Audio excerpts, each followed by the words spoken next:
Hello, good morning, good evening, good afternoon, and how are you? Welcome to SSTV. It's been a while since we did the last video, but we're here in July and the summer transfer window is here, and we're here to talk transfers. As always, I am joined by the one and only Stu Gets Goals. How you doing, Stuart? Yeah, not bad, not bad. It's been an interesting summer so far. A few key marquee signings by the big clubs. I'm sure there's still still a lot to go, and yeah, we'll just watch the space. Okay, so we're going to kick off, as you can see there on the screen, with La Liga and specifically with Real Madrid. Now, after a disappointing, by their standard, season last year, Real Madrid were obviously a lot of trouble. They ended up changing manager halfway through, and Zidane ended up coming back to Real Madrid's rescue. We're going to be talking about the 4 players that they've recently announced on Twitter. Also look at the signing of Eder Militao, who they announced back in February, and to see where we think Real Madrid, or what we think Real Madrid are going to be doing this time next year. So let's take a look and see the recent announcements. As you can see there, the main transfer of the summer, possibly, arguably the biggest transfer in terms of a name, wasn't the highest fee paid, because obviously, well, we'll talk about the João Felix transfer later. But Eden Hazard finally moved to Real Madrid after how many years speculating that he was going to end up there. He's finally made his dream move, and the Belgian Chelsea superstar is now there trying to make a name for himself. I thought the year for him to have left would have been after the World Cup, because he had a very good World Cup in 2018. So, I mean, I was surprised that he hadn't left by then, because I thought that was a time where Chelsea could cash in even more on Hazard. But he stayed, and he had a good season in Chelsea last year. They won a major trophy. But it's good for Hazard to have finally left and gone to a club that I think everyone knew that he wanted to go to. So now it's going to be up to him to try and fill in those Cristiano Ronaldo shoes. Yeah, because to be fair, they really haven't replaced Ronaldo's impact. I mean, it's going to be hard to replace, a 5-time Ballon d'Or winner. A 40-goal machine, 40-goal-a-year machine. But someone who make a huge impact. A lot of people were expecting Bale to kind of take on that reign. Bale is a fantastic player, but just due to injuries and just recent... what's the word? Speculation, yeah, and just locker room talk. Things doesn't seem to have been going well for him. The fans have kind of turned against him this season. The press as well. A lot of people find it difficult. Like, still doesn't speak Spanish, and to be fair, it's kind of true. He's been there a few years now. I feel like Beckham. Beckham didn't speak Spanish. Didn't really get to speak Spanish at all, did he? He doesn't need to. But yeah, but yeah, things like that. So I mean, it was quite a big decision. First of all, last summer, for Real Madrid to announce Lopetegui as their manager before Spain started the World Cup. I think it was the day before the World Cup started, so the timing was awful. Lopetegui ended up losing the job as Spanish manager. But hey-ho, they carried on. Lopetegui took over the reins of Real Madrid, and unfortunately for him, it just didn't work out. Zidane has come to the rescue, let's say, and it will be very interesting to see what he does next year. It's very difficult for a manager to repeat the same feat the second time around, especially given how successful Zidane was. Yeah, but I think we were saying how successful he was. I mean, even if he just had a portion of that success, it'll still be a good season for Real Madrid. But that's the thing; it was exceptional what he did the first time around. It's hard to replicate that. Yeah, exactly.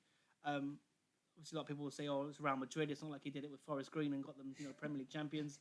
But still, to be able to win the amount of Champions Leagues that he has done at Real Madrid, and then leave on a high, which honestly, I can't remember the last time a Real Madrid manager left on a high. Yeah, because you always have... I remember that Vicente Del Bosque, he left, even though he'd won the league, I think. He still got sacked, he went through the back door. You usually get cases where managers, they have success, but it's Real Madrid.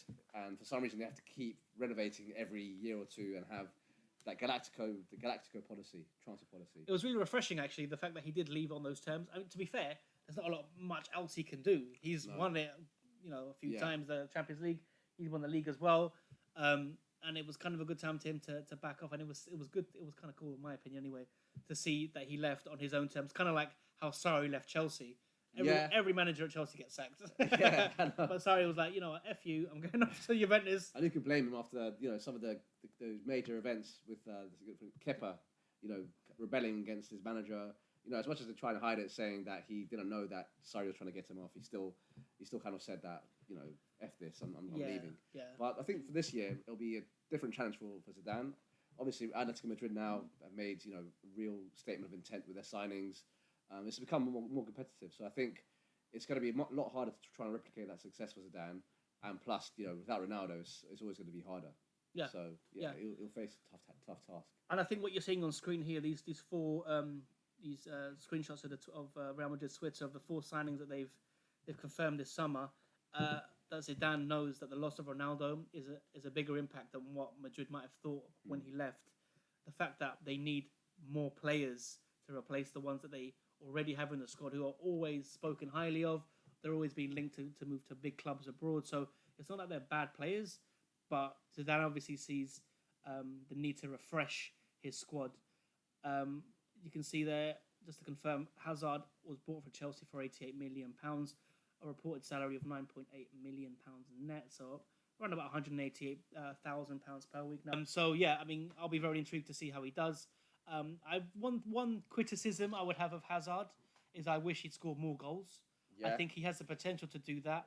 When you see the impact that someone like Mo Salah had at Liverpool, that's the kind of thing that Hazard should be doing. He's been at Chelsea a few years. He's had maybe two bad seasons, we could say. The year where they finished 10th place, well, I think Mourinho was there last. He was awful in my opinion. I thought as the club's best player, he really didn't pull his weight and didn't drag the team out. Kind of like how Bale would be doing it. Well, Tottenham was really a one-man team at the time. Hazard really was kind of hiding behind the other players, which is to an extent understandable because the quality that Chelsea team have. But Hazard himself, for someone who wants to, be one of the best in the world, because he's spoken about that, it was a pretty poor season. But anyway, he's had a decent record at Chelsea, 352 appearances, 110 goals and 92 assists, with the assists is pretty impressive, to be honest with you. His Champions League record with Chelsea, 38 appearances and 8 goals. I don't know. I don't see that as being impressive in that sense. Yeah, it's not remarkable, but I mean, all you have to do is look at Hazard playing when he does. He just, very silky skills. He's very comfortable in the ball. It's a joy to watch. But I agree with what you said, that he should have scored more goals. That's maybe one of the things that he might need to address when he goes to Real Madrid. And depends where they play him. Are they going to change where he plays on the pitch? Perhaps they can adjust that to fit with the Real Madrid team. And I guess the Liga is a bit, a lot less demanding than the Premier League. Yeah. And he'll have more, maybe more time on the ball. He'll have more chances to score goals. So I think you might see, that kind of element to his game come to be in Real Madrid. I think the season that he's had with Sarri has made a huge impact into why Real Madrid have gone for him now. He rarely played on the left wing with Sarri. Was mostly in the middle, attacking mid, second striker, centre forward, like false nine kind of role. I think it's gonna help Zidane in terms of team selection. He can use Hazard a lot more freely than someone like Bale, for example. Although Bale can play in the middle, he's not as effective as he has been when he's been on the wings, for example, and things like that. And obviously with Real Madrid having Benzema for so many years, it is interesting, as you can see on the screen there, that they've also signed Luka Jovic. So seeing how Jovic and Hazard will play in the team and how they will integrate, and whether or not Hazard will play a central role at all while at Madrid will be interesting to see. But yeah, I think the last 12 months has kind of helped instigate this move this summer. Yeah, and I'm particularly interested to see how Luka Jovic does this season, because I've seen a few games that he played in Eintracht Frankfurt, and he was pretty good. And he seems to be like an old school kind of number 9. Yeah. And I think I saw a quote from what he said that his inspiration is pretty much Radamel Falcao, and he wishes he had some of that element to his game. So I think Real Madrid will need to be giving him service, and I think that's where Hazard can come in and really have an impact in the team. Yeah, no, I'm glad that Real Madrid have gone for Luka Jovic. Correct me if I'm wrong, but I can't remember the last time they really made a significant signing in centre forward position. I think is it Mariano Diaz that plays for Dominican Republic. He played for Dominican Republic, but he's Spanish. He was kind of the last centre forward I can really think that where they've tried to bring in and trying to use him. Start of the season just gone. He made an impact with a couple of goals. Many people thought he was going to make the breakthrough. Is he in Liga now? Is Mariano Diaz? He was at Lyon. He was at Lyon, yeah. He was at Lyon, yeah. But he'd started at Madrid, went to Lyon, came back to Madrid. And yeah, it just didn't work out for him. He had a good start to the season, as I said, but he didn't cement his place. Benzema obviously taking up the role up front. So I am very intrigued to see how Luka Jovic is going to be is going to be making a breakthrough this season into that Real Madrid team, and having someone like Hazard with his assist record is going to help a lot. What about the players that are leaving? So I think Theo Hernandez has left to AC Milan. You've got Marcos Llorente, who's left as well. And there's talk about James leaving now as well. I think it's kind of inevitable that he will eventually leave. And, Napoli's been the rumoured transfer destination for James, which makes sense, seeing as he had a good relationship with K.I.N.E.T.I.K at Real Madrid, Bayern Munich. What's your thoughts on the players that are leaving? Also Kovacic as well has left to go Chelsea. Yeah, I mean, like I said, I think this is what I think Zidane has come to the point in realisation, that he does need to freshen up the team. As good as they are, these names that you've mentioned, they are good players. The need to kind of swap and rotate. For example, Hazard coming in is essentially going to be the creative catalyst of that team, where they would have lost from losing James, for example. Again, Rodrygo, a young, stereotypical Brazilian skillful winger, let's say, put that kind of like the Neymar, Robinho type role.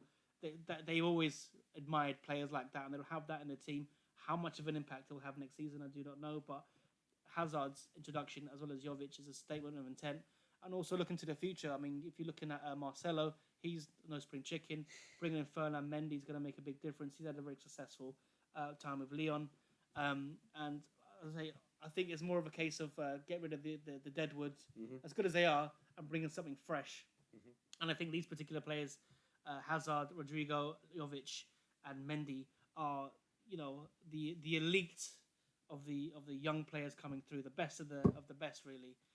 Alongside, and I haven't really put this here, but Eder Militao, Porto's centre-back, had one excellent good season in Europe since coming from Brazil. Champions League, had a fantastic performance for Porto, got them to the quarterfinals, was unfortunate to go out against Liverpool. I say unfortunate, I think they lost 5-1 in aggregate. But and he's also a very versatile player, can play right back and play centre back. Very similar to how when Ramos started at Sevilla, it's a very similar kind of roles that he's playing with Porto. So I'm excited to see that. I'm excited to see how they're going to integrate Jovic and Hazard in particular. There's been so many years as well talking about Hazard going to La Liga and Real Madrid. So it will be interesting to see how they get on. Do you think they've got a chance of winning the league with these signings?